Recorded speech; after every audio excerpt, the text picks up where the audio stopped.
Assalamualaikum warahmatullahi wabarakatuh. Salam sejahtera.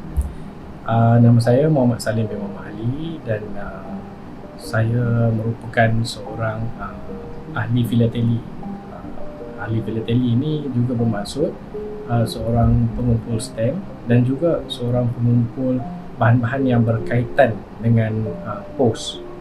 Saya telah memulakan hobi ini sejak saya berumur 7 tahun dan saya hanya fokus kepada stem-stem keluaran Malaysia sahaja. Koleksi saya pada hari ini telah pun mencecah hampir 12,000 lebih.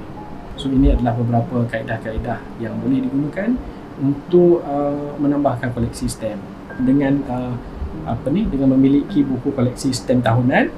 Yang kaedah yang kedua melalui akaun soda. Satu lagi kaedah untuk mengumpul stem adalah dengan mengunjungi kaunter filateli di Pos Malaysia. Jadi di sana mereka ada jual stem-stem yang dikeluarkan sepanjang tahun. Walau bagaimanapun kaunter filateli ini dia simpan stok yang sedia ada sahaja. Kalau dah habis di situ maka dah habislah. Cara yang seterusnya adalah dengan membeli sendiri di pejabat pos. Saya rasa yang penting untuk golongan remaja faham adalah stem ini merupakan satu legal tender. Dia ada nilai. Sebagai contoh, kalau kita lihat ini ialah standard stem catalog. Standard stem catalog ini amat penting untuk dijadikan panduan kepada pengumpul-pengumpul stem. Okey, dalam katalog ini ada semua stem-stem yang berkaitan dengan Malaysia dan di sini kita boleh lihat stem yang dikeluarkan pada tahun contohnya 1942 yang bernilai 2 sen pada masa tersebut. Pada hari ini sekiranya di dalam keadaan asal nilainya RM50, tapi kalau stem ini sudah terpakai nilai dia menjadi RM90. Okey, kenapa stem yang terpakai lebih tinggi nilai daripada stem yang belum dipakai? Sebenarnya untuk menentukan nilai sesebuah stem ini bukan bergantung pada sama ada dia dah pakai atau belum pakai. Yang pentingnya adalah kuantiti yang berada di pasaran. Kalau kuantiti stem tersebut sedikit, maka nilainya lebih tinggi.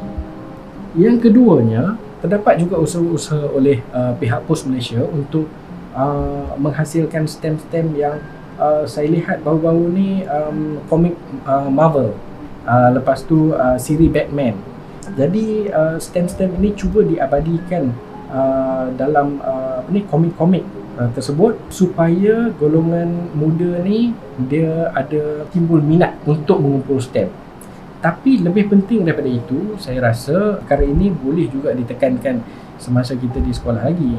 Kepentingan stem dan korelasinya dengan semangat patriotism dan nasionalisme.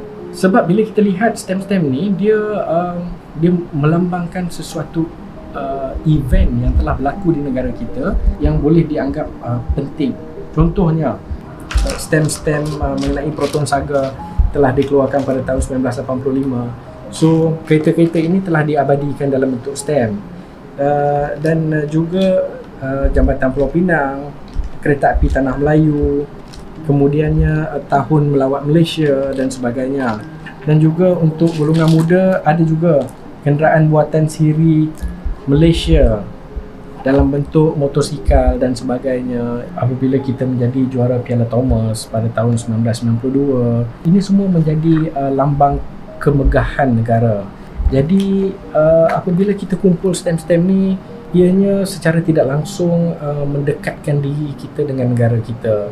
It makes us feel proud of our own country. Jadi apabila remaja menceburi bidang ini, hobi ini dan mengumpul stem-stem ini, jadi dia akan lebih faham. Ini adalah sesuatu yang saya kira sebagai khazanah negara kita lah. Contoh lain seperti stem Petronas Twin Tower ini. Jadi kalau kita lihat Petronas Twin Tower ini dikeluarkan dalam bentuk hologram. So ini adalah salah satu daripada mercu tanda negara kita. Apabila kita ada stem-stem macam ni dalam koleksi kita, ianya menambah lagi rasa cinta terhadap negara. PSM ni dia ada banyak aktiviti-aktiviti yang disediakan. Mereka akan adakan pameran-pameran yang di mana eksibitor STEM dapat menunjukkan eksibit-eksibit mereka, dan sekiranya ada yang berminat untuk membeli, dapat membeli STEM di sana. Itu yang pertama. Yang keduanya, menganjurkan dipanggil study groups. Study groups ni adalah aktiviti di mana pakar-pakar berkumpul dan membincangkan tentang salah silah sesebuah STEM.